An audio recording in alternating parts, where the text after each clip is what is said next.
दूसरा जो सेशन है वो हिंदू कम्युनिटी और उसकी रवायात पर है और बहुत ही खुशी महसूस हो रही है जनाब रवि दवानी साहब को खुशामदीद कहते में, जो कि सेक्रेटरी जनरल है of the all Pakistan Hindu Panchayat. और रवि दवानी साहब फाइनेंस सेक्रेटरी भी हैं Sindh commission on the status of women पे, और जनरल सेक्रेटरी है कराची हिंदू पंचायत के। तो आपको वेलकम। और थैंक यू, बहुत शुक्रिया। उनके साथ हमारे दोस्त हैं दीपक परवानी, जो कि किसी तारुफ के मोहताज नहीं है, बहुत मशहूर फैशन डिज़ाइनर हैं और एक्टिंग भी करते हैं।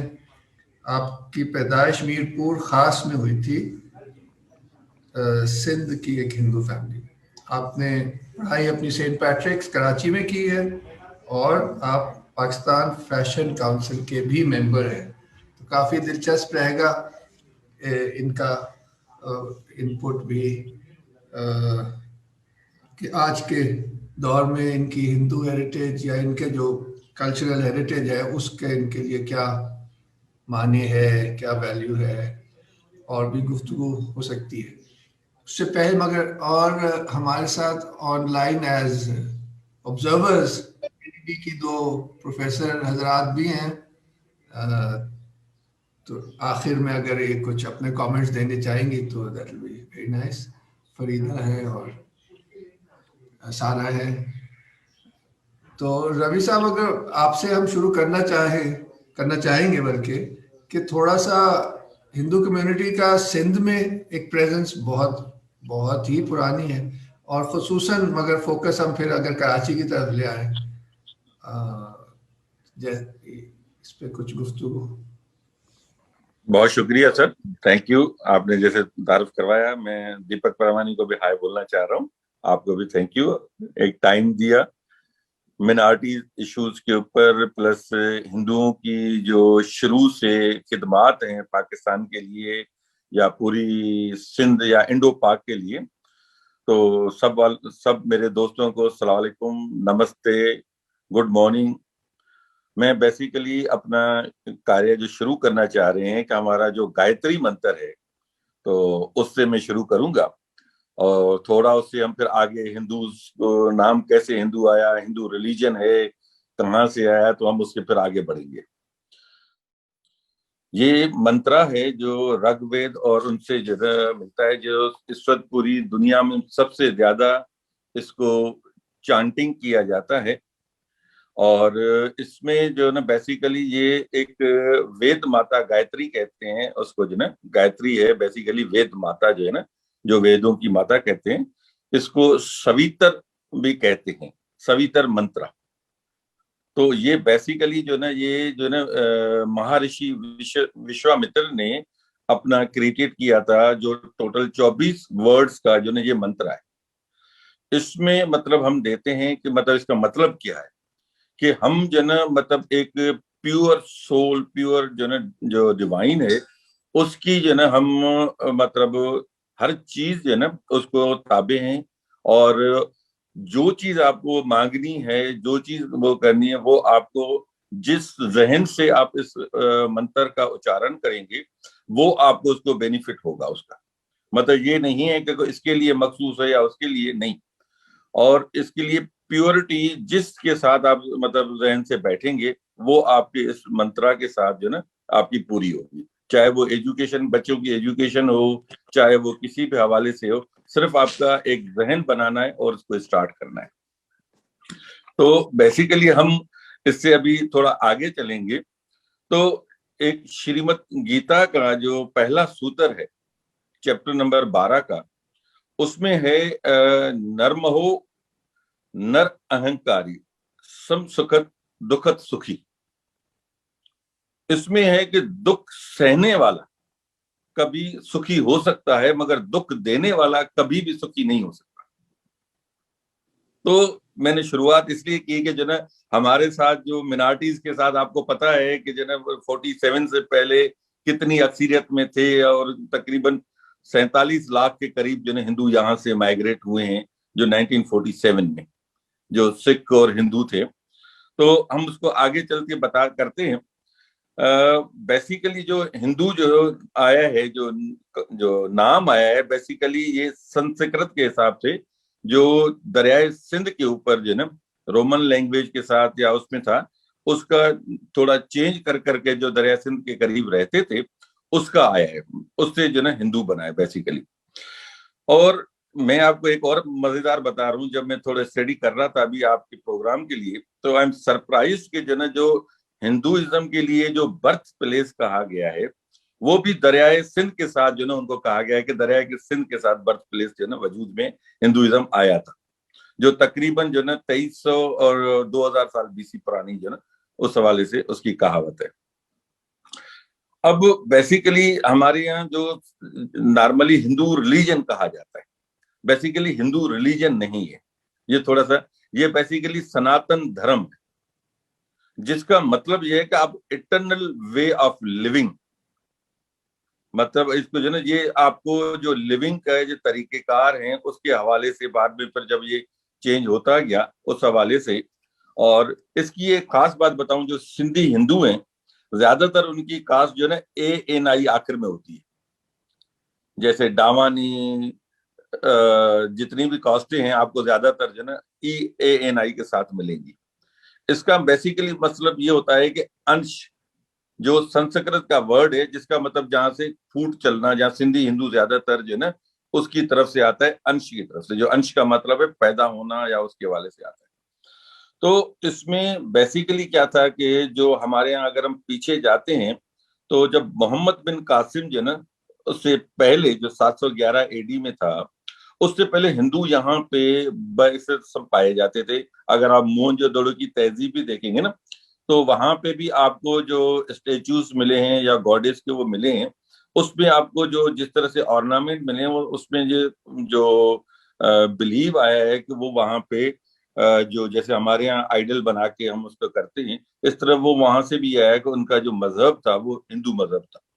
बल्कि कुछ लोगों में तो ये भी था जब वो कहा था ये मोहन जो दड़ो है, मोहन हिंदू नेम है, मोहन जो दड़ो, मोहन, मोहन, तो इसलिए वो भी एक आता है, कब कोई कहते हैं मोहन जो दड़ो है, कोई मोहन, बहरहाल वो नेम एक हिंदू मोहन लाल, मोहन दास इस तरह से आता है, हम इसको जो ना वो कहते हैं। तो बेसिकली जो हमारे यहाँ कन्वर्जन हुई है जो वो है 711 में, जब मोहम्मद बिन कासिम यहाँ पे आए थे तो उसने क्या किया था कि जो नॉन मुस्लिम्स थे, जो सिख हिंदू या डिफरेंट थे, उसके ऊपर एक जजिया रखा था जिसको कहते हैं जजिया।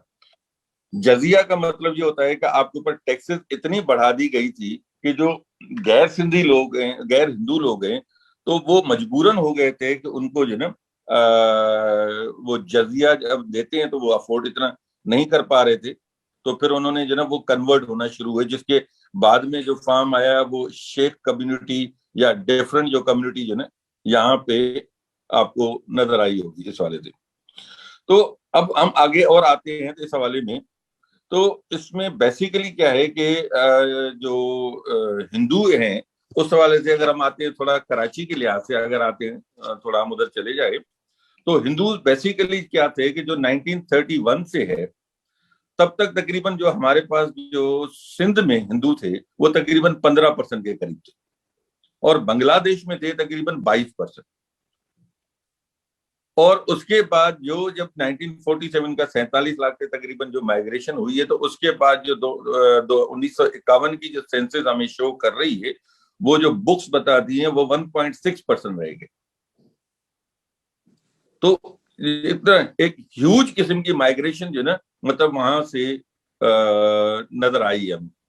अगर उससे थोड़ा और हम आगे आते हैं तो जो सबसे ज्यादा जो हिंदुओं की प्रॉब्लम्स या वहां से बढ़ी हैं वो 1980s में, जब ज़िया-उल-हक साहब ने उसमें 295 जो ब्लास्फेमी लॉ, जो बेसिकली अगर आप उसकी हिस्ट्री देखेंगे 295 की, वो तकरीबन अंग्रेजों से भी तकरीबन 19 मतलब 1865 या 1866 से उनकी तकरीबन वो हिस्ट्री आ रही है कि जब ये जो ना ब्लास्फेमी लॉ जो ना अप्लाई हुआ था, अंग्रेजों ने किया था, तो उसके वक्त से लेके, मगर जब ज़िया-उल-हक साहब ने ये लगाया था तो उस वक्त मतलब 295 B और C ऐड किया था। तो जिसमें क्या था कि जो बेसिकली मौलाना अब्दुल मोदी का साहब का आइडिया था, जो 1947 में कायदे आज़म ने उसको रिजेक्ट कर दिया था, मगर वो ज़िया-उल-हक साहब के जमाने में वो इम्प्लीमेंट हो गया। आप अंदाजा लगाएं 1884 से लेके और 1984 तक जो थे केसेस थे ब्लास्फेमी के, कुल 10 केसेस मिलते हैं जो हिस्ट्री बताती है। और 1984 से लेके और अब 2015 तक 40,000 केसेस इसमें आए, इतना बढ़ावा हुआ है। तो इस तरह की जो चीजें जो वहां पे बहुत ज्यादा जो ना फर्क आया।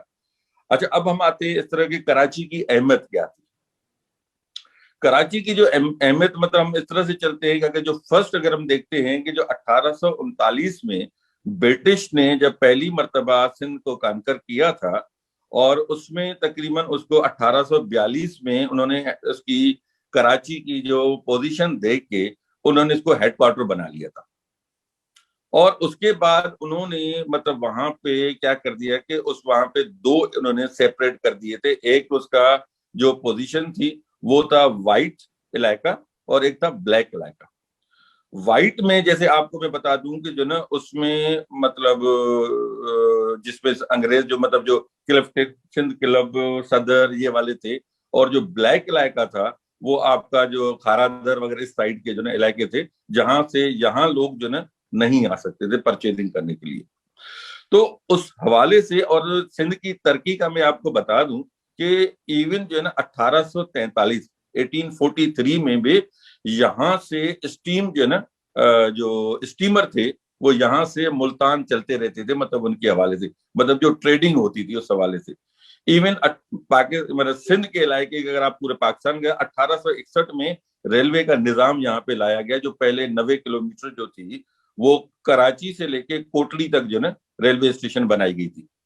और सबसे बड़ी मजेदार बात बताऊं, पूरी एरिया के हिसाब से अगर 1864 में पहली मर्तबा इंग्लैंड और कराची का राब्ता हुआ था टेलीग्राफिक कम्युनिकेशन का, जो पूरी एरिया में उस वक्त बिल्कुल नई चीज थी इस हवाले से कि टेलीग्राफिक कांटेक्ट हुआ था। और जब 1869 में जब सुएज कैनाल जो ना सुएज कैनाल अगर जब वो बन गया था, तो उस वक्त उन्होंने बाकायदे जो कराची की जो हार्बर थी वो सबसे मैनेज और सबसे ज्यादा एक्सपोर्ट कर रही थी उस वक्त। तो इतना मतलब सुएज कैनाल, मतलब मैं बता रहा हूँ जो 1873 में इस वक्त सबसे ज्यादा बिजिएस्ट जो था वो उस वक्त जो ना जो बुक्स बताती है उस वक्त जो ना मतलब वो था उस वाले। और मतलब अंदाजा लगाए कि 1888 से लेके 1910 तक 1,86,000 स्क्वायर फुट की लेंथ का हमें जो ना आ रहा है कि जो ना वो जो ईस्ट वार्फ और वेस्ट वार्फ नहीं जो पोर्ट के लिए बनाई गई है, इतना बड़ा मतलब जहाज वो बिजी था पोर्ट, 1,86,000 स्क्वायर फुट की लेंथ का उन्होंने कंस्ट्रक्ट किया था। और स्पेशली जब के और बात कर रहा हूँ कि जब मतलब अनाज जो था, तो अनाज पूरा यहाँ पे वेयर हाउसेज बनाए गए थे पंजाब में जब उनके साथ अटैच हुआ था।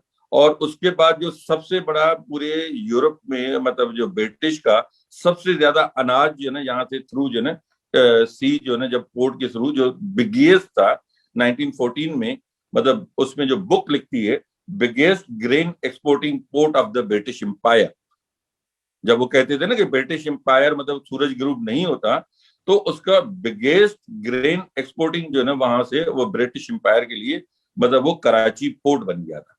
तो मतलब इतनी रिच आपको जो है ना मतलब मिलेगी। और इस हवाले से हम आते हैं अब हिंदुओं के किरदार के बारे में कि हम हिंदू जो है ना यहाँ पे किस तरह थे कराची के हवाले से हिंदुओं का। पहला जब 1911 में जब ब्रिटिश ने मतलब उनको कहा कि भाई अब जो ना इनकी जो कराची की जो वो है सुपरमेसी है या लीडरशिप है वो हम आपस में डिवाइड करके इनके हैंड ओवर करें, हम अपने दूसरे तरीके से अपने काम करें। तो उस वक्त उन्होंने 1911 में एक उस वक्त जो मेजॉरिटी थी, एक हिंदू कम्युनिटी थी, मुस्लिम कम्युनिटी थी और तीसरी पारसी कम्युनिटी थी। तो उस वक्त उन्होंने डिसाइड करके दे दिया था कि आइंदा जो मेयर होगा वो पहला हिंदू होगा, दूसरा मुस्लिम होगा, तीसरा पारसी होगा। तो उसमें मतलब जो आपकी जो सस्टेनेबल थी और पहली जो मेयरशिप जो चेयरमैनशिप मिली थी वो मिली थी हरचंद राय विशन दास को। हरचंद राय विशन दास जो तकरीबन असूलन तो उसको 1 साल होना था, मगर उसकी परफॉर्मेंस देख के और उसकी जो थी वो उसको उन्होंने तकरीबन 10 साल का एरिया टाइम उसको दिया हरचंद राय को। और उसको आजकल मतलब जो उस वक्त के जमाने में जो लकब दिया गया था वो दिया गया था फादर ऑफ मॉडर्न कराची। जो आज तक मतलब जो कहा, अगर आप बुक्स पे देखेंगे ना तो आज भी आपको नजर आएगा फादर ऑफ मॉडर्न कराची लिखेंगे, आपको ऑटोमेटिकली आपको हरचंद राय विशिंदात आएगा। और इसको दूसरा नाम भी दिया गया था जो उसको कहते थे कि जो ना बिजली का बादशाह, जो लैंप्स के हवाले से था। मतलब इन्होंने जो पूरा कराची को जो पूरे रोड वाइडनिंग करना, जो सैनिटरिंग सिस्टम था, और उसमें एक अच्छी चीज करवाई थी कि जितने बड़े रोड थे वहां गैस के लैंप लगा दिए, जिसको आपको याद होगा आज तक हम जब कराची को कहते हैं कि द सिटी ऑफ लाइट्स, तो सिटी रोशनियों का शहर, तो ये रोशनियों का शहर बेसिकली हरचंद राय और विशन दास की वजह से है।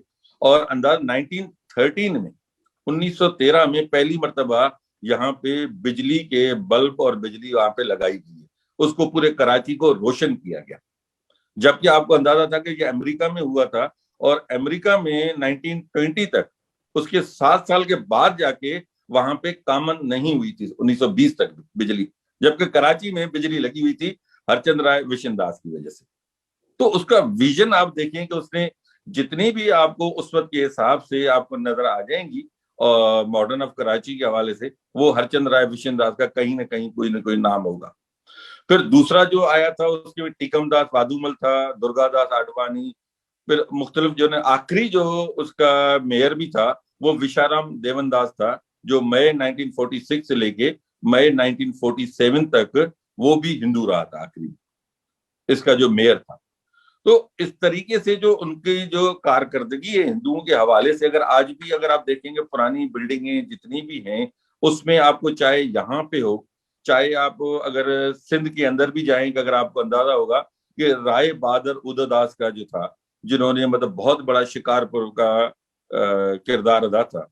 और इधर यहाँ पे एक और शख्सियत काम कहेंगे गिद्दूमल का, जो हैदराबाद का, जो उस वक्त भी कहते थे कि जो सबसे ज्यादा सिंधी हिंदुओं का मुहाफिज कहलाता था, जो उसका कहता था God father of Sindhi Hindus, वो बेसिकली दीवान दयाराम गिद्दूमल थे।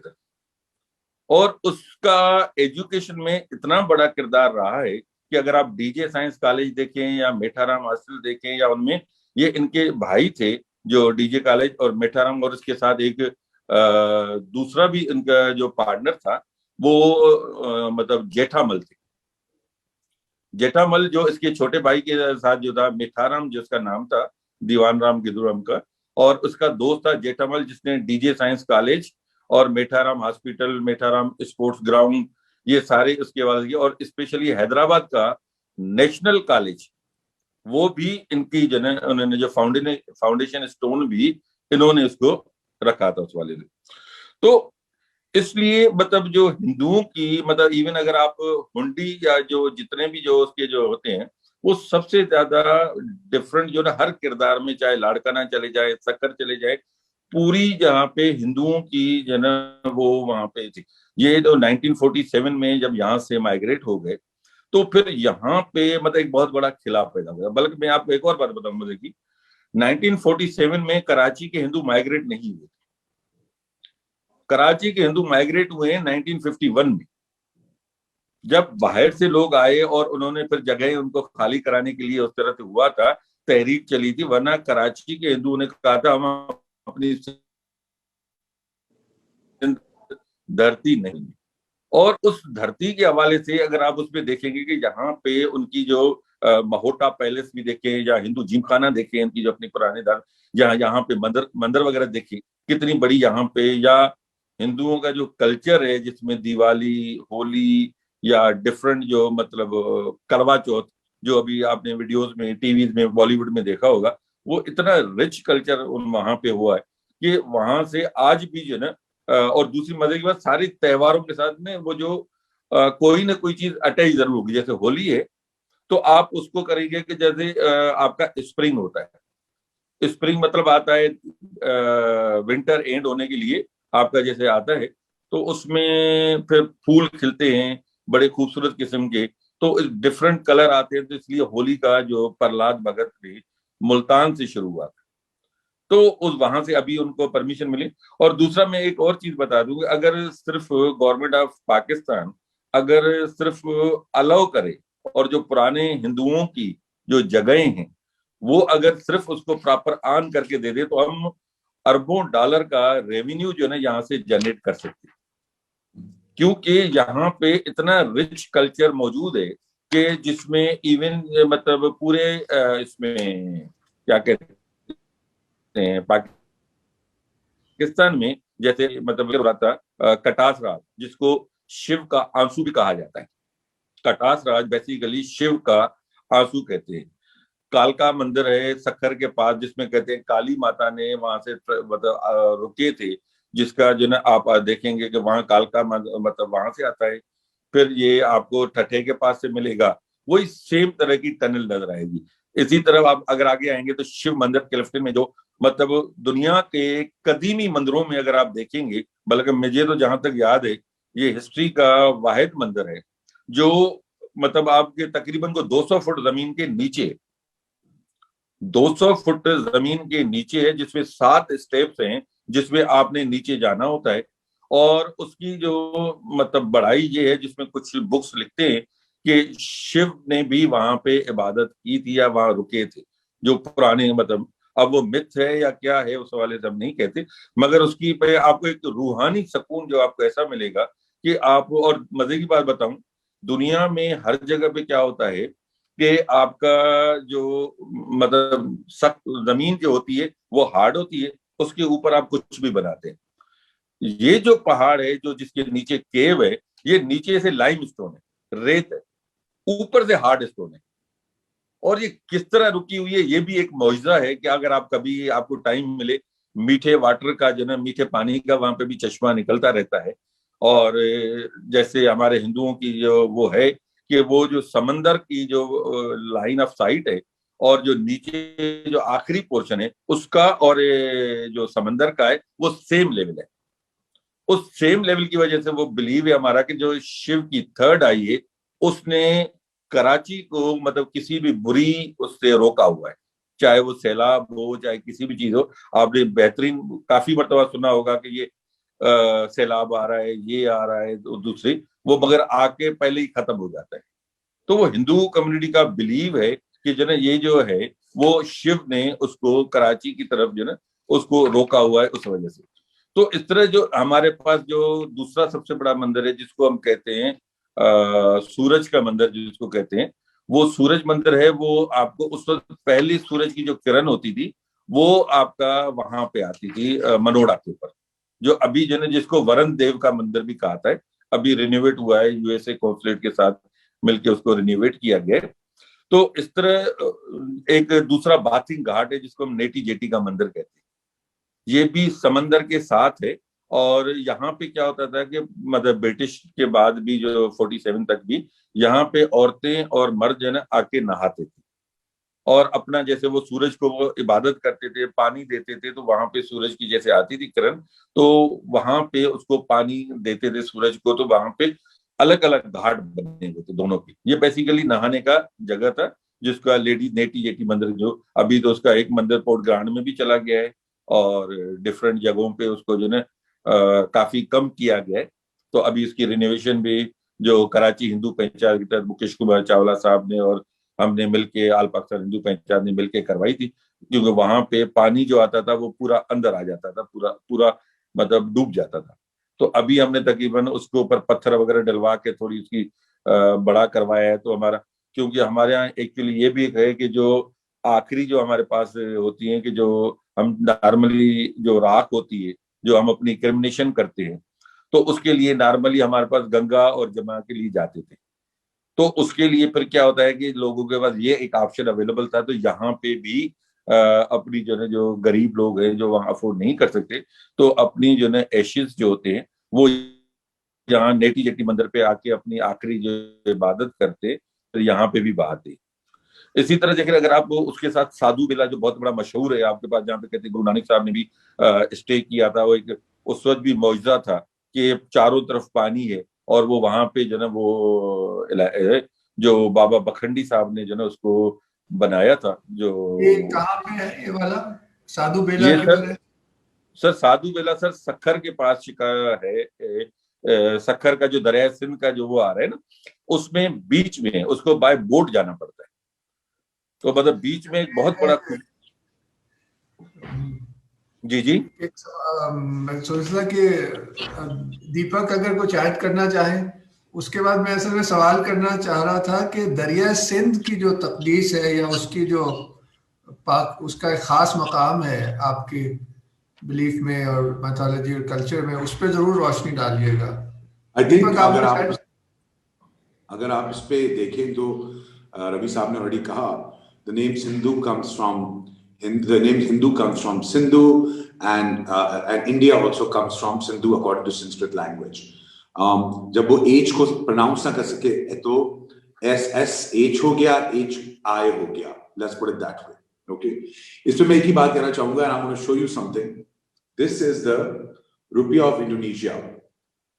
ओके, एंड जब इंडोनेशियन प्राइम मिनिस्टर से पूछा गया, फॉरेन मिनिस्टर से, कि जी आप you are one of the largest Muslim countries in the world, तो आपके पास जो है ये गणेश की जो मूर्ति है वो क्या कहते हैं क्यों है आपके रुपये पे?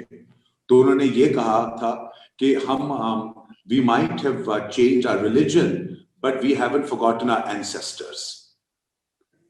To begin with, you might have forgotten your ancestors, but you must not forget their religion. Let's put it that way.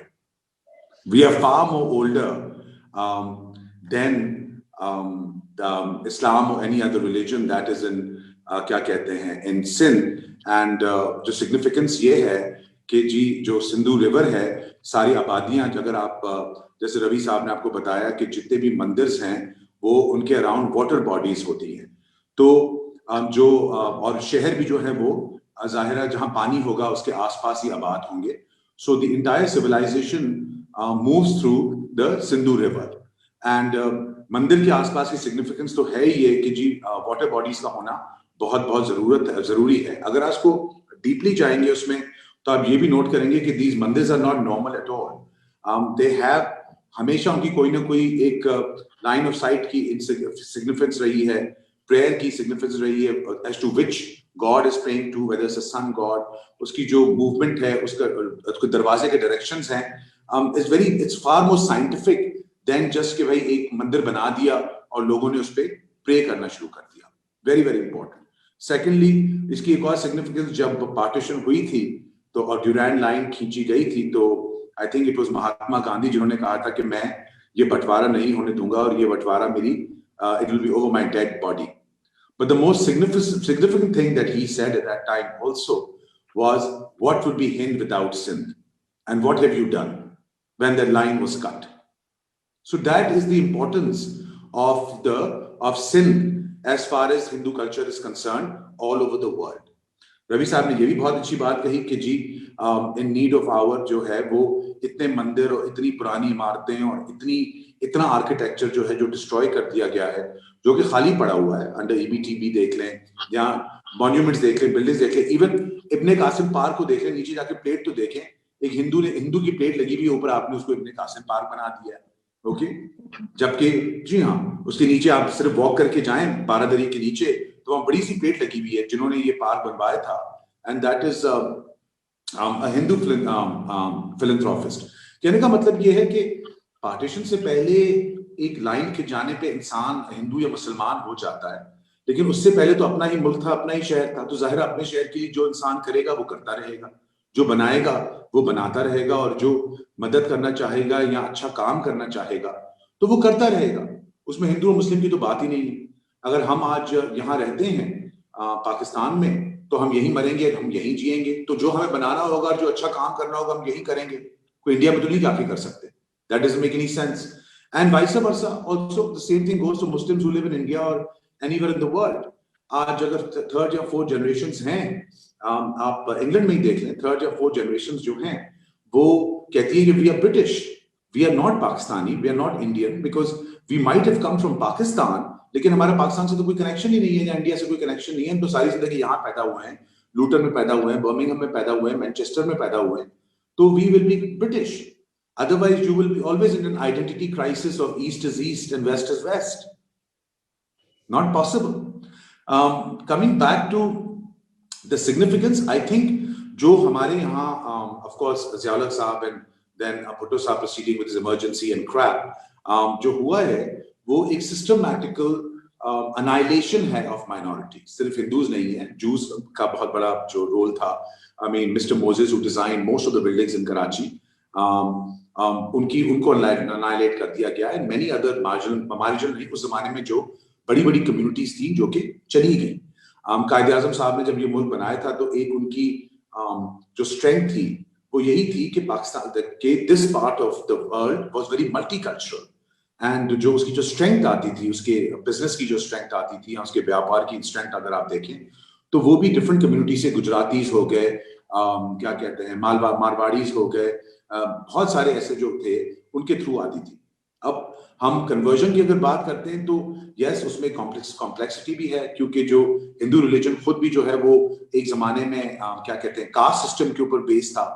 तो जब इन्वेडर्स आते थे या invaders, it was easier for the lower caste systems to convert, because as far as Islam is concerned everybody is equal, but as far as Hinduism is concerned there is a caste system. So the lower caste system for them to convert is much more easier. So overnight they don't have to pay taxes. Overnight they get the security. Overnight उनको कोई बुरा भला नहीं कहता, और overnight चीजें ठीक हो जाती. I still find कि हम उन्हें कितने 2020 में आ चुके हैं, but I find it very derogatory that in Pakistan जब भी ये छोटे काम के लिए एड्स निकाले जाते हैं, स्पेशली स्वीपर्स के और इस टाइप के, तो उसमें हमेशा क्रिश्चियंस शुड अप्लाई लिखा जाता है, जो कि अखबारों में गवर्नमेंट का एड जब आता है तो अखबारों में ये लिखा जाता है. And that is a very derogatory thing to say, because you are treating your own caste system where by proclaiming that you guys are equal, which is ridiculous. Everybody on equal opportunity should be applied to be able to apply for that job, and everybody should be given an equal opportunity. You want me to go forward? This is extremely important. As a nation, we have to face up to these questions. There's no other way. We can't grow as a nation without accepting. मैं समझता हूँ अमरजीत साहब की किताब जो है, जो कि उन्होंने सिख सिविलाइजेशन को लिखी है, the Sikh heritage of Pakistan, it identifies over 2000 mandirs and Sikh gurdwaras in Swat and in Upper Punjab, Chitral, all of these remote places. I think though, agar in today's day and age, अगर एक opportunity है जो आप lose कर चुके हैं, while in India and other countries जो हैं वो अब जो archaeology की जो significance है वो बहुत highlight की जा रही है through culture, through क्या कहते हैं, hotels, through tourism, through many things. ठीक है, हम यहाँ बैठे हुए in 21st century में नए मुल्कों को देख रहे हैं, जैसे कि दुबई हो गया, ओमान हो गया, यूएई को ले ले, पूरा मिडिल ईस्ट आप ले ले. ठीक है, आई मीन वो तो पैसे खर्च करके कल्चर बनाने की कोशिश कर रहे हैं. लूव अबू धाबी उन्होंने खोल दिया, ओके, और दुनिया जहां के सामान डाल दिया लूव अबू धाबी के अंदर की, जी come and see Louvre Abu Dhabi. Okay, आपके पास तो सारा सामान मौजूद था, आपने तो बेच के खा लिया सारा सामान. तो that is the difference between you and progressive Nations. ठीक है, अभी भी टाइम है to क्या कहते हैं, to curb this divide, to have a better image, to have tolerance, and to क्या कहते हैं, to highlight what we have, whether we have the Gandhara civilization, whether we have Taxila, whether we have Hinduism, Jainism, Judaism, many other cultures. Why not highlight them? Why not क्या कहते हैं, a country without culture is a tree without roots. And why has Pakistan become a country without culture? Why have you people decimated the entire culture? What is this entire notion of Islam khatre mein hai? I mean, kahan ja raha hai Islam? I mean, you know, it's one of the largest growing religions in the world. Okay, so what is this khatra that keeps on coming all the time? Why not give chance and be more tolerant and be more humble and be more accepting of your heritage and your culture and highlight it, because that brings in your tourism, that brings in a change of mindset, एक positivity आती है, एक tolerance आती है लोगों में, एक ये militant lifestyle या militant attitude जो है, जो आ गया है, वो खत्म हो जाता है, और एक साथ हमसाई की तरह रहने जैसे जैसे हम रहते थे प्री पार्टीशन, और टॉलरेंस के साथ, और एक दूसरे की खुशियों में शेयर होते थे, और एक दूसरे की त्योहारों में जाते थे, तो और एक बड़ा अच्छा माहौल था। वो माहौल जो है वो खत्म हो गया है, उसको वापस आना चाहिए। बड़ी कन्वीनियंटली आपने अपनी शादियों में हमारा सब कुछ बाकी तो उठा लिया है, मेहंदियां और मायुआ और क्या कहते हैं, ढोलकियां और गाने और अमिताभ बच्चन और दीपिका पडोकने, लेकिन जब इस बारे में बात आती है तो आप लोग पीछे हट जाते हैं। भाई फिर बड़ा सिंपल सी बड़ी चीज है, सारी शादियां छुआरे करवा के और निकाह करवा दें, तो ढोल धमाके करने की क्या जरूरत है, और गाने और डांस करने की।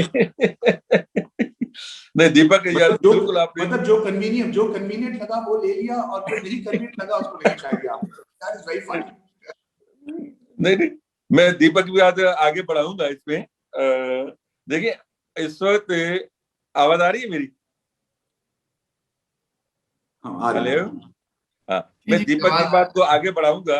मैंने कि देखिए ना, आज अगर अबू धाबी में मंदिर बन सकता है और गवर्नमेंट उसको बना के दे सकती है, मतलब लार्जेस्ट टेम्पल है, दुबई में बना के दे सकती है, जिसकी इनॉग्रेशन अरब कर रहे हैं, और आज हम इस्लामाबाद में मंदिर नहीं बना सकते, उसके लिए जो ना आपको जो ना वहां पे प्रॉब्लम आ जाती है कि वहां पे इस्लामाबाद में इस्लाम खतरे में आ जाता है। ये मुझे समझ में नहीं आता। अगर आप उस वक्त के जमाने का आप देखेंगे ना, कि इवन जो हैदराबाद में 1911 का बात थी, उस वक्त भी हैदराबाद में पर पर्सन की जो इनकम थी वो 2,20,000 रुपए थी। 2,20,000 रुपए हैदराबाद की। अब वो देखेंगे, और उसके खर्चे थे, और 2,30,000 थे, 2,80,000 रुपए उनके खर्चे पर मंथ के थे। तो उसका मतलब अंदाजा लगाएं कि हमारे पास हिंदू कम्युनिटी का पूरा ट्रेड होता था, ओमान, कतर, हर जगह पे उनका होता था, और बाहर के लोगों से डरने के लिए उन्होंने बाकायदे कराची को फोर्ट, एक छोटा सा किला बनाया था, जिसके 2 दरवाजे बनाए थे उन्होंने। मजे की बात हो, एक खारा दर जो समंदर की तरफ खुलता था, एक मीठा दर जो मीठे पानी रिवर इंडस की तरफ से खुलता था। तो हमारे पास जो आता है वो फोर्स कन्वर्जन हो गई। अब क्या मतलब, अगर गवर्नमेंट चाहे, ये 2-3 जगह हैं जहां पे कन्वर्जन हो रही है, जहां पे माइनर लड़कियों को, आखिर मुझे बता दें आखिर क्या वजह है कि इतनी कम उम्र, जिसमें आपके पास पूरी दुनिया में मुझे बता दें कहीं कोई राइट्स नहीं है माइनर के लिए, ना आप लाइसेंस ले सकते हैं ड्राइविंग का, ना आप जो है शनाख्ती कार्ड बना सकते हैं, ना वोट दे सकते हैं। तो आप अपना इतना सबसे बड़ा जिंदगी का डिसीजन, आप 12 साल की लड़की को किडनैप करें और उसके बाद उसको कन्वर्ट कर लें। इवन अगर आप सऊदी अरब में चले जाएं, जो सबसे बड़ा इस्लामिक स्टेट, वहां पे भी एक रूल लागू है कि आप कोई कन्वर्ट नहीं जब तक साथ ना हो। मलेशिया में इसी तरह का कानून लागू है कि जब पेरेंट मौजूद नहीं होंगे तब तक कन्वर्ट नहीं हो। हमारे यहाँ कोई वजह भी नहीं है। अगर लड़की बयान देती है मैंने लड़के के साथ जाना है, उसी वक्त उसको भिजवा देते हैं। अगर लड़की बयान देती है कि भाई नहीं मैंने अपने माँ बाप के साथ रहना है, उसको शेल्टर होम भिजवा दिया जाता है। मतलब ये 2 तरफा बात क्यों होती है? और आखिर नौजवान लड़कियां 12-13 साल की कन्वर्ट क्यों हो रही है?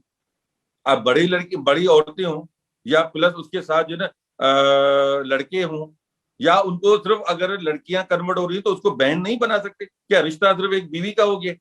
और सिर्फ वो भी उस वक्त जब लड़की कन्वर्ट, मतलब एक दिन किडनैप होती है, 300 किलोमीटर दूर उसको कन्वर्ट किया जाता है, 500 किलोमीटर दूर जो है उसके साथ सुहाग रात भी गुजारी जाती है।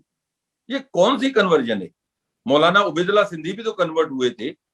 अगर आपको मतलब कन्वर्जन पे यकीन है, पढ़ के कन्वर्ट हुई, हमें कोई प्रॉब्लम नहीं है, मगर उसके साथ अगर छुपा के रखना, 15 दिन के बाद जो है उसको जो है आगे सामने लाना।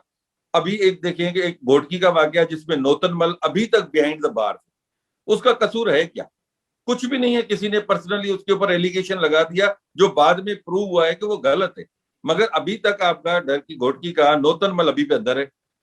और उसी के लिए आपने जो मंदिर वहां पे तोड़ दिए, मंदिर, और कोई ब्लास्फेमी लॉ लग दी।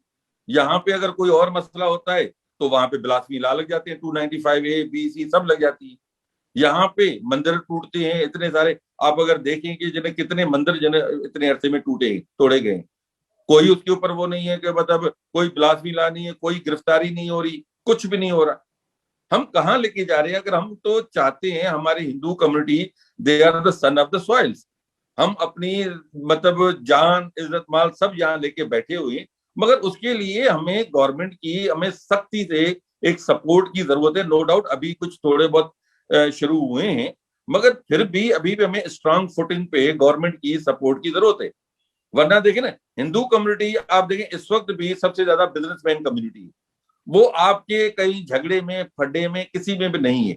अगर 1947 से अगर हिंदू कम्युनिटी नहीं जाती तो इस वक्त पाकिस्तान कहाँ होता? पहले पाकिस्तान जब हिंदू कम्युनिटी थी तो यही मुल्क, यही Karachi Paris of the Europe मतलब एशिया का कहलाता था, यही शिकारपुर खुशबुओं का शहर कहलाता था। क्यों? हिंदू कम्युनिटी थे। आपकी पर कैपिटा इनकम जो थी तकरीबन 2,20,000 रुपये जब उस वक्त है ना, आप अगर पूरी दुनिया में लंदन की देखें वहां पे या यूरोप की देखें, वहां पे 2 लाख से कम थी। यहां से आपने खुद उनको हिंदू कम्युनिटी को निकाल दिया, उसके बाद जो आ गए, उसके बाद न बिजनेस का उन्होंने संभाला, न कुछ संभाला, न हमारे पुराने जो तहजीबें थी वो उसको संभाल सकी। मैं दीपक की बात इस पे बिल्कुल 100% करता हूँ एग्री कि आपकी मर्जी जो होती है आप उससे अडॉप्ट कर लेते, मगर जहां पे आपको थोड़ा सा भी आता है उसको आप मजहब के नाते पे आप उसको वो करते। हर वक्त आपका जहाँ पे जो हिंदू है हर वक्त इस थ्रेट में होता है, कोई लफ्ज खुदा ना करता या कोई ऐसी चीज हो जाए आपके ब्लास्फेमी लॉ लग जाए। मेरे ख्याल दीपक इससे ज्यादा मेरे ख्याल में वो होगा, इसको मैं करेक्ट करेगा कि यहाँ पे हम किस तरीके से ये प्रॉब्लम्स हमारे साथ मतलब साथ साथ चल रही है। देखिए, मैं समझता हूं कि सिस्टमैटिकली फॉर द फ्यूचर, मैं अभी की बात नहीं करूंगा, मैं कहूंगा कि for any country to survive, for any nation to move forward, for any progressiveness to happen, हम तो चले, मेरी उम्र 50 साल हो गई है, आप भी थोड़े मुझे बूढ़े ही लग रहे हैं, तो हम सबको तो कोई ज्यादा 20-25 साल और हैं, ठीक है, और हम चले जाएंगे। लेकिन लॉज जो होते हैं, डिसीजंस जो होते हैं और जो पॉलिसीज जो होती है वो हमेशा फ्यूचर जनरेशंस के लिए बनाई जाती हैं, 50 साल आगे, 100 साल आगे, कि हमारे मरने के बाद हम कुछ अच्छा करके जाएं कि वो लोगों को बेनिफिट कर सके। मैंने जो मेन बात नोट की है स्पेशली रहते हुए पाकिस्तान में, वो कि समहाउ बड़ी शॉर्ट साइटेडनेस है विजन के ऊपर, कि हर चीज को बड़ा छोटा देखा जाता है। यहाँ तो 3 साल की पॉलिसी में जब बंदा आया या 5 साल की पॉलिसी के अंदर बंदा निकाला गया तो बस ये इतना ही काम होगा और बाकी जो काम है वो रोक दिया जाएगा, उसको नुकसान कर दिया जाएगा उसका। So that is not for any nation to move forward. आप अपने आप को क्या कहते हैं उसको आइसोलेट कर रहे हैं slowly slowly without realizing. Tourism आपके पास नहीं है, टॉलरेंस आपके पास नहीं है, लेकिन जो मेन चीज जो आपको चाहिए वो ये चाहिए कि जी क्या कहते हैं, हमें बाहर इक्वल राइट्स मिलने चाहिए, हमें बाहर पासपोर्ट मिलना चाहिए, बाहर हमें मॉस्क भी मिलने चाहिए।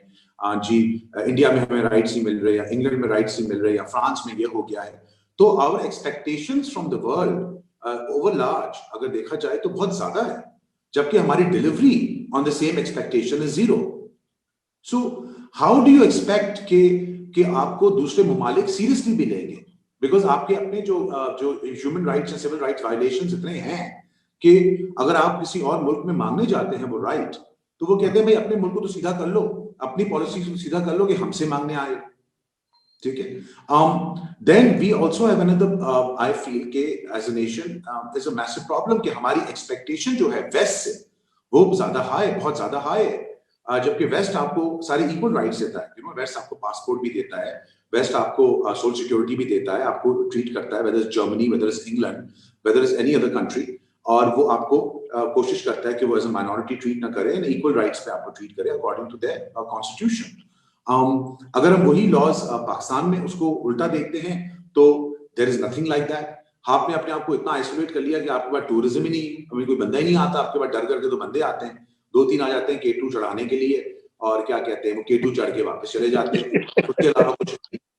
ओके, तो अगर आप समझते हैं कि आगे जनरेशन हमारे जाने के बाद, हमारे मरने के बाद जनरेशन सर्वाइव कर सकती है ऐसे इस आइसोलेशन में, और ऐसे कोई मुल्क चल सकते हैं कि जो अपनी हेरिटेज ही काटते हुए और बेचते हुए चले जाएं, जो कि दूसरे म्यूजियम्स में पड़ी हुई है दुनिया में, और यहाँ दिखाने के लिए आप उसको समझते हैं कि वो बुत है और उनको तोड़ दिया जाए। तो ऐसी हेरिटेज के अगर बलबूते पे अगर आप समझते हैं कि अगले 100 साल पाकिस्तान क्या कहते हैं प्रोग्रेसिव हो जाएगा, यहाँ आगे अपने आप को मॉडर्न एनलाइटन में आ जाएगा, तो ये तो आपकी बहुत बड़ी भूल है. It's a disaster because there is nothing positive that is coming out except screaming and shouting all the time. And जो जिसका मूड हुआ उसने उसको लॉ बना दिया, और जिसका अपनी पॉलिटिकल गेन्स के लिए, और जिसका मूड हुआ उसने उस लॉ को उतार दिया. So it's a very strange case of banana nation in a way. There are no clear objectives, whether they were Quaid-e-Azam's objectives or whether they were objectives of our ancestors. Those objectives are all finished, and you are living in almost an anarchy, which is not a society but an idea of a nation that just hasn't moved forward. तो जब waste आपको देखता है इनके भाई आपकी progression the last 70 years, और हम हमेशा अपने आप को इंडिया से कंपेयर करते हैं. इंडिया से कंपेयर ना करें अपने आप को, आप दूसरे मुल्क से कंपेयर करें, मलेशिया से करें, इंडोनेशिया से करें, श्रीलंका से करें, थाईलैंड से करें, और बहुत ममालिक हैं जिनकी सिंगापुर से करें, जिनकी इंडिपेंडेंस हमारे आसपास हुई है, हमारे 1940s के जमाने में ही हुई है, और वहां पर भी माइनॉरिटीज हैं और बहुत सारे डिफरेंट क्या कहते हैं religions जो है वहां पर काम करते हैं, and they are all living in harmony, and they are all moving their nation forward. Malaysia truly Asia is a great slogan for Malaysians, and they are very very proud of it. हमने तो systematically हर चीज को खत्म कर दिया, whether it's PIA, whether it's steel mills, whether it's any government organization, whether it's EBTB, whether it's the minorities, whether it's any other marginal community जो कि कराची में रहती हैं. और मेरे ख्याल में काफी लोगों को ये भी नहीं पता होगा कि कराची में there are over 100 minority communities that live, from Biharis to Gujaratis to क्या कहते हैं उत्तर के हैदराबाद के दक्खन के अलग से लोग रहते हैं, आपके पास साउथ से लोग अलग है. there are many marginal communities that are living. तो एक HDI या ह्यूमन इंडेक्स लेवल जो होता है, उसका डेवलपमेंट लेवल, वो तो हमारे यहाँ जीरो है. देखिए दीपक, अभी आपने जो बात की, ये मसाइल तो इतने बड़े बड़े हैं और पॉलिटिक्स भी इसमें आती है, मगर हमारा ख्याल है जैसे कि लोक विरसा के तहत और हमारे अपने इदारे के तहत कि a lot of it is a function of ignorance and not knowing who we are, meaning to say our peoples, languages, religions, histories. So one way to counter all of this darkness is just to talk about and to remove our own ignorance and bring these discussions onto out there in the open. क्योंकि ये consciousness की जो light है, उसी से automatically बहुत सी चीजें जो हैं उस पर मस्बत अच्छा असर पड़ता है. अब जब आपके ख्याल में इग्नोरेंस हमने खुद पैदा नहीं की, बिकॉज हमारे पास सब कुछ था पोस्ट 1947, और हमने उसको सिस्टमैटिकली अपनी क्या कहते हैं किताबों में, हिस्ट्री बुक्स में उसको अनाइलेट किया है. अगर आप पाकिस्तान स्टडीज उसी तरफ आ रहा हूँ कि देखिए, जो कि कह लें स्टेट का जो apparatus है और उसके जो स्टेट गवर्नड एजुकेशन हमें दी जाती है, there is no independence of education, it's a state subject. That is what has caused this mess all around us. But as free citizens, nobody is stopping us to become more aware of our own surroundings, because our education has cut us off from our own selves. So this initiative, at least from our एक आपकी और चीज को add करूंगा इसमें. देखिए ना, कायदे-ए-आज़म ने कभी भी कोई इस्लामिक स्टेट नहीं मांगी थी. अगर आप उसकी आज भी देखेंगे, पहली जो उसके साथ थी, उन्होंने कहा था कि भाई ये मौलवियों ने इसको कहा था कि हम आपकी पूरी सपोर्ट करेंगे, ये करेंगे अगर आप इसको इस्लामिक स्टेट डिक्लेयर करेंगे. तो कायदे-ए-आज़म स्ट्रेट फॉरवर्ड रिफ्यूज्ड, और इसी वजह से मौलवियों ने उसका कोई पाकिस्तान का कोई वो सपोर्ट नहीं की थी. और दूसरी चीज मैं बता दूं कि अगर आप आज भी अगर आप देखेंगे, जो मैंने आपको किरदार हरिचंद राय या इतने बड़े आपको राय बहादुर गिदुमल या उनके हवाले से बताए, मुझे बता दें ये एक हिस्ट्री के बुकों में तो मौजूद हैं, दुनिया उसको सल्यूट करती है. मगर आज भी हमारे, मैं कहता हूँ 99.99% हिंदुओं को पता नहीं होगा हरिचंद राय आपका पहला मेयर था, जो फादर ऑफ मॉडर्न कराची कहते हैं. गिदुमल जो आपको सिंधी का, मगर ये हमने क्यों, हमने पता है क्या, हमने तो जो अपना टाइम बर्बाद किया, हमने अपनी बिल्डिंगों को शुद्धि कर दिया, उसको मुसलमान बना दिया, हमने रोडों को मुसलमान बना दिया, हमने जो कल्चर था उसको उसमें चले गए। हमें जो चीज थी ना, जो असल चीज, जो हमारे पास इतनी बड़ा रिच कल्चर, जैसे दीपक भाई कह रहे हैं, कि मैं उस चीज से हम हटते गए, आहिस्ता आहिस्ता हम इसको फंडामेंटलिज्म की तरफ लेके गए। हमने रंगून में अगर कोई मुस्लिम के साथ वाकया होता है, बांग्लादेश में होता है, उसके लिए तो हम खड़े होते हैं, मगर अगर हम के जो भाई आपके साथ हिंदू जो बड़ा खड़ा हुआ है, जो 47 से आपकी ईदें भी साथ थी, हर चीज साथ थी, उसके साथ आप खड़े नहीं होते। रंगून में जो उसका, जो आपका कश्मीर में तो खड़े हो सकते हैं, मगर आप कराची में जो वाकया हो रहा है, जो मंदिर टूट रहे हैं या उनके साथ आप खड़े नहीं होंगे। अब थोड़ी सी जो एक डेवलपमेंट आ रही है, खड़े हो रहे हैं, या मतलब एक स्टेट पॉलिसी इमरान खान की वजह से थोड़ा बहुत फर्क आया है, मगर हमें जो एक, आप इवन अभी भी अगर आप बुक्स उठा लें हिस्ट्री या किसी में भी, आपको एक भी हिंदू किरदार आपको इतना लेवल पे नहीं मिलेगा, कोई पॉजिटिव किरदार हो या हीरो का हो। या आज भी अगर आप, जो आपका पीटीवी है, जो आपका जो चैनल है, जो गवर्नमेंट का चैनल है, एक ड्रामा मुझे बता दें जिसमें आपको एक हिंदू हीरो का किरदार नजर आए। हमेशा हिंदुओं को जो पोर्ट्रेट किया गया है, वो चाहे ड्रामों में, वो एक मक्कार, कुंदन, और हमेशा एक झूठा, हर तरह की बुराइयां हिंदुओं में डाल दी गई। और दूसरा बता दिया, एक चोटी होनी चाहिए, और फिर राम राम राम राम राम राम करता रहे। तो मतलब हम अपने जो स्टेट का काम था, जो 47 के बाद, जो कायद-ए-आज़म की डेथ के बाद, आज तक मुझे बता दें किसी ने भी इसके ऊपर काम नहीं किया। आइन तो आपने 73 में भुट्टो साहब ने दे दिया, उसमें आर्टिकल 1 से लेकर 36 तक उसमें ह्यूमन राइट्स की सारी शक्लें डाल दी, मिनॉरिटीज के भी डाल दिए, 22 नंबर 23 21 के, भाई सबको इक्वल राइट्स होनी चाहिए, आर्टिकल 21 22 23 29 में सब कुछ आपने लिखने में तो डाल दी, मगर उसके साथ आपने डाल दिया कि भाई आपका प्रेसिडेंट मुस्लिम हिंदू नहीं हो सकता, प्राइम मिनिस्टर नहीं हो सकता। अगर आप यहाँ पे आज पेट्रोल बढ़ाते हैं, कुछ बढ़ाते, तो कंपेयर करते हैं भाई आप इंडिया के साथ, तो भाई वहां पे तो आपका प्रेसिडेंट भी मुस्लिम होता है। आपने नेहरू पैक्ट के तहत आपने कर दिया था भाई, मिनॉरिटीज का वो बनेगा, जो एक बनेगी, वो आपने अभी बनाई है, जाके जो 2021 में बनाई है। आपका एविक्यू ट्रस्ट, जिसमें 1,36,000 किलोमीटर आपने अपने कब्जे में रखा हुआ है, मेजॉरिटी जो सारी हिंदुओं की थी ना, वो छोड़ के गए, उसका ट्रस्ट उधर, जबकि एविक्यू ट्रस्ट का जो मुस्लिम है, यहाँ मिनॉरिटी में तो मुस्लिम है, यहाँ पे आज तक हिंदू नहीं रख सका। हिंदू जिम खाना एक हमारी जगह है, जिसके लिए हम कहते हैं कि जहाँ पे हमारे लोग, जो युद्ध है, वो आज भी दिवाली और उसकी सेलिब्रेशन के लिए नारायण मंदिर या उधर डिफरेंट जाते हैं। उनको एक जगह नहीं है जहां पे वो अपनी सेलिब्रेट कर सके, दिवाली या होली। तो हिंदू जिम खाना एक हमारे हिंदुओं के नाम पे प्रॉपर्टी है। आज 13 साल से कराची हिंदू पंचायत उसके ऊपर केस लड़ रही है, उसका डिसीजन आप लोग नहीं दे रहे। सबको पता है कि भाई ये कि हिंदू जिम खाना, नाम ही हिंदू जिम खाना है, आपने उसका नाम बना चेंज कर दिया। तो मसला ये है कि हम इतनी कंट्रोवर्शियल चीजों में उलझ गए हैं, हमने अपना मजहब को, हमने आपको मतलब उसमें बीच में डाल दिया है।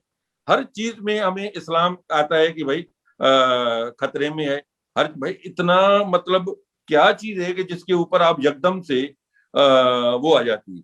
वो एक छोटी सी एक कहावत मतलब एक मिसरा है जो मैं, गीता सुनकर ज्ञान नहीं मिलता, मंदिर जाके भगवान नहीं मिलता, पत्थर को लोग इसलिए पूछते हैं क्योंकि भरोसे के लायक कोई इंसान नहीं होता।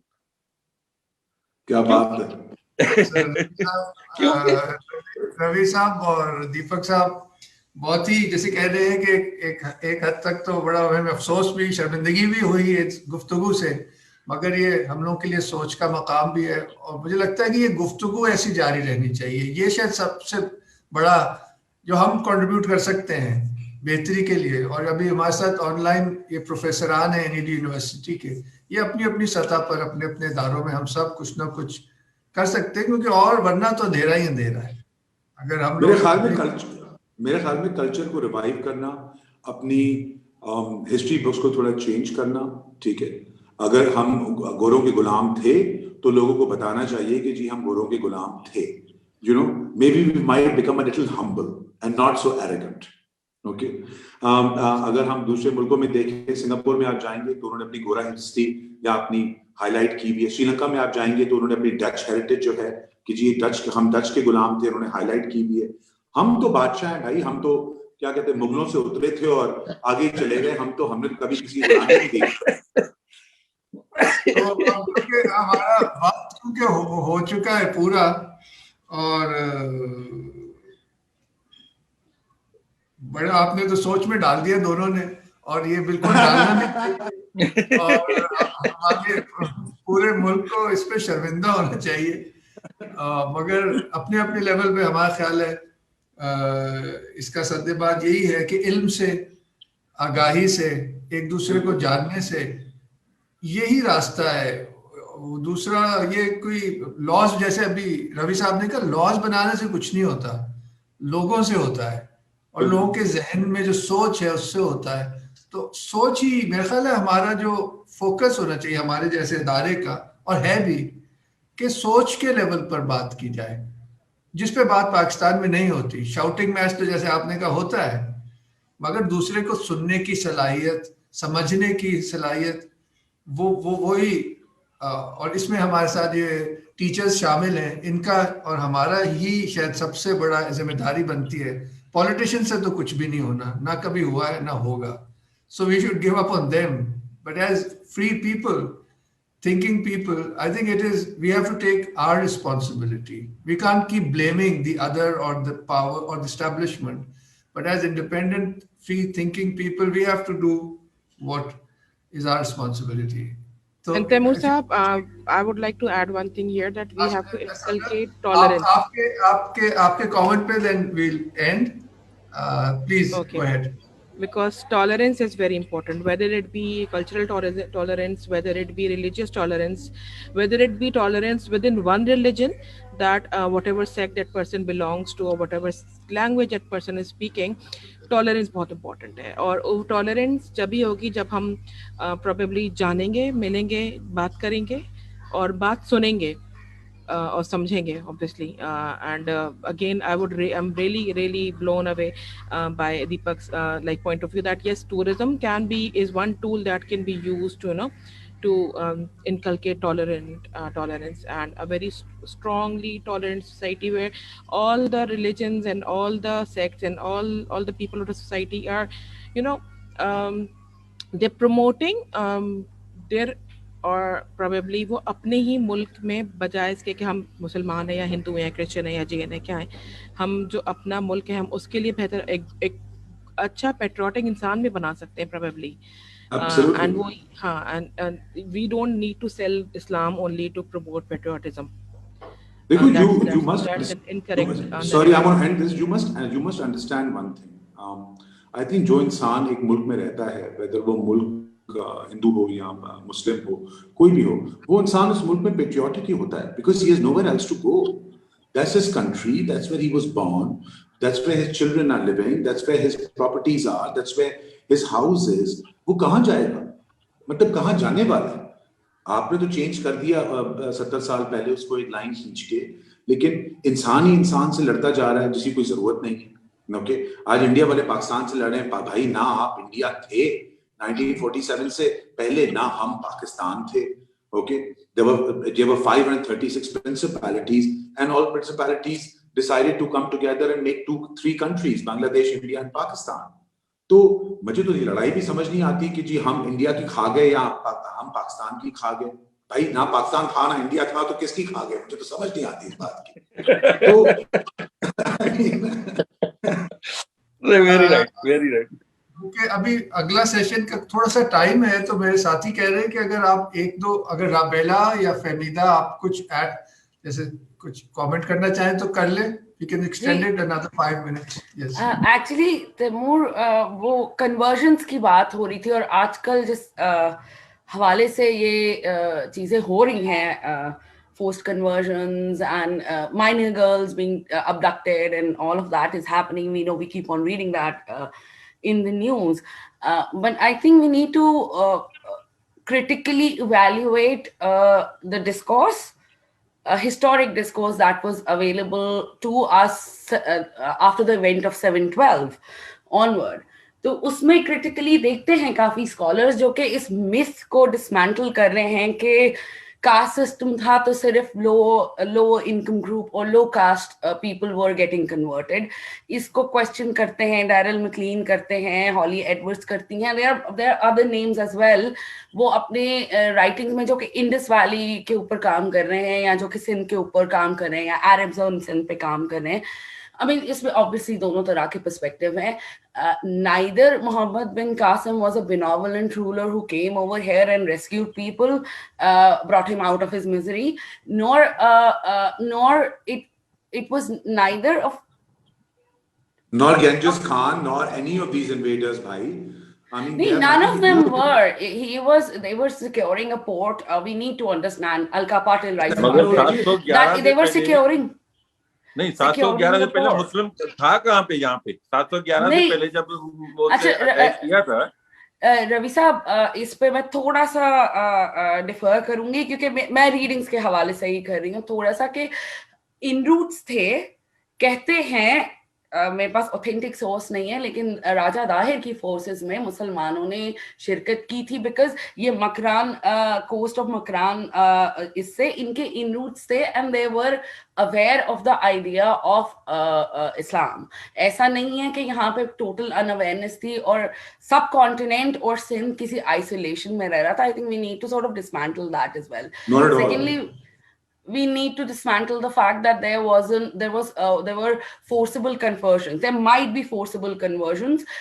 उसको totally deny नहीं कर सकते at that point in time. मैं अभी की बात नहीं करी, लेकिन उस वक्त it is written by some new scholars who are critically evaluating it as a gradual process. That sort of one need to understand the geography of that time as well, कि वो एक अगर हम इसको रिलीजन से हटा के एक पॉलिटिकल फोर्स के तौर पे देखें, तो सिक्का राइज था इस्लाम का, और उनको एक्सेसिबिलिटी ज्यादा मिलती थी and all. So probably there is that point as well that the conversion probably happened. यहाँ पे जो लोग आए मोहम्मद बिन कासिम के आने की वजह से सिर्फ बेसिकली ये थी कि वहां से जो लोग पूरा ओमान, मस्कत, जो पूरी दुनिया में ट्रेडिंग होती थी, उस ट्रेडिंग के लिए रिवर और जो ये देवल बंदर मशहूर था दुनिया में, उसका जो वो उसके कब्जा करने के लिए आए थे कि भाई पोर्ट, जैसे आज के जमाने में अगर रेशा ने अटैक किया था उधर अफगानिस्तान रवि साहब, मैं तो इस बात को इंडोर्स कर रही हूँ कि Sindh, Gujarat and all of these mercantile trade ports were very, very important, and one of the major reason, actually probably the only reason, was to secure that, because ये तो सीलोन तक इनके जहाज जाते थे, अरेबिया से शुरू होते थे और वहां तक जाते थे, जितना मैंने पढ़ा है. तो ये एक रीजन था. मैं कह रही हूँ कि फोर्सेबल कन्वर्जन्स को भी we have to take it with a pinch of salt now, because it was not like that earlier. Chachnama तक में ये मेंशन है, जितनी मेरी रीडिंग है, again with all due respect, कि मोहम्मद बिन कासिम तो वही पॉलिसीज रीइंस्टेट करता है, वो कोई चेंज नहीं. He is not a benevolent ruler जिसने सारा सिस्टम चेंज कर दिया एंड ऑपरेशंस को हम निजात देंगे and everything. He reinstates the political system. So we need. Sorry, the more I kind of got carried away. But I'm to the point. It's very useful what you say. So if you. But what basically I'm just trying to say is that we need to critically evaluate our history and sort of the historical amnesia that has been created. We need to sort of start countering it and looking at history with a critical perspective and looking at multiple point of views and logically understanding them, rather than taking the popular narrative and going forward with that. I think it's very, very important that we look at the discourse with a critical eye, not just for Pakistan, but for the entire subcontinent, because we see a lot of tolerance and not just in socio-cultural domains, but also in architecture. It speaks of tolerance. Very, very, very true. And I mean, we have the Quaid-e-Azam's own personality to exemplify. Exactly. From all angles. Taimur भाई, एक harmony का एक मजेदार बताओ कि बैठ के देख रहा था. Can I end this with a thought-provoking idea for all of you? Okay, with over 700 million Muslims living in India, okay, and only 220 million living in Pakistan, okay, in 70 years, what have you achieved, really? Okay, the population of Indian Muslims is far larger than your own population. The Indian Muslim does not want to come to Pakistan. They don't want a visa for Pakistan. Neither do they want to come and settle. Okay, but the 6 million Hindus of Pakistan, 5 million, whatever their thingy is. Okay, why do they want to run away to India? Why do they want Indian nationality? Why? So that's a thought to ponder. Okay, you can ask any Indian Muslim, would you like to come to Pakistan? They will say no to you. Okay, because they are That's a very good question, Deepak. That's a very good question of thought. The very good question of thought. I want you guys to think about it. Okay, that because Indians have tried to migrate to India. They've been treated very, very badly by the Indian government, Hindus from Pakistan, and they've been forced to come back. And this has happened in the last 20, 30 years also. This constant immigration and migration की जो क्या कहते हैं कोशिश की जा रही है, या वो ओवरस्टे कर जाते हैं वहां पर अपनी वीजास पे, या वहां बैठ जाते हैं, और वहां के हिंदूज भी पाकिस्तानी हिंदूज को एक्सेप्ट करने के लिए तैयार नहीं है. वो कहते हैं कि जी आप अपने मुल्क वापस जाएं. But agar we turn the question around and we asked an Indian Muslim, would you like to come to Pakistan? Okay, why don't you guys do a poll on it? And let's see how many says we would like to. And you'll probably get 0 as an answer. I would agree with you, and all the more reason for us to make ourselves better. We can't lose hope.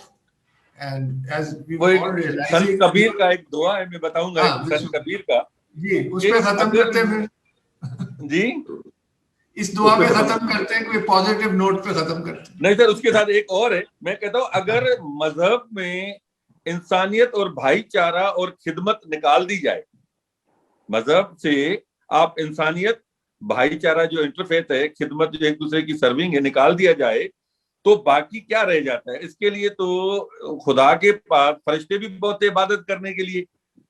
तो इंसानों को क्यों उन्होंने मतलब पैदा किया? अगर सिर्फ उनको इबादत ही करानी थी तो वो इसके लिए फिर वो नहीं होनी चाहिए.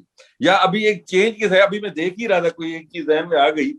आप मस्जिद, चर्च, मंदिर, तीनों आप उसको इंग्लिश में लिखें, तीनों में 6 वर्ड है, 6 अल्फाबेट है.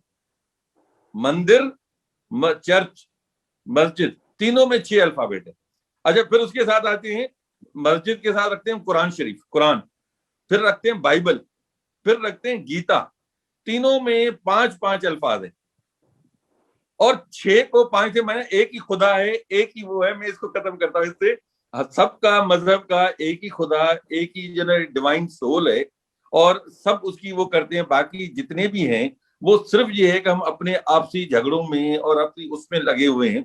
हमें पहले पाकिस्तानी होना है, हम पहले पाकिस्तानी हैं, उसके बाद हम मजहबी हैं. मजहब जो भी आता है, अगर आज हम सिर्फ इस सोच के साथ खत्म करें ना कि हम एक पाकिस्तानी हैं और पाकिस्तानी रहेंगे, तो मेरे ख्याल में ये सारे झगड़े, जाड़े, फसाद, सब चीजें खत्म हो जाए.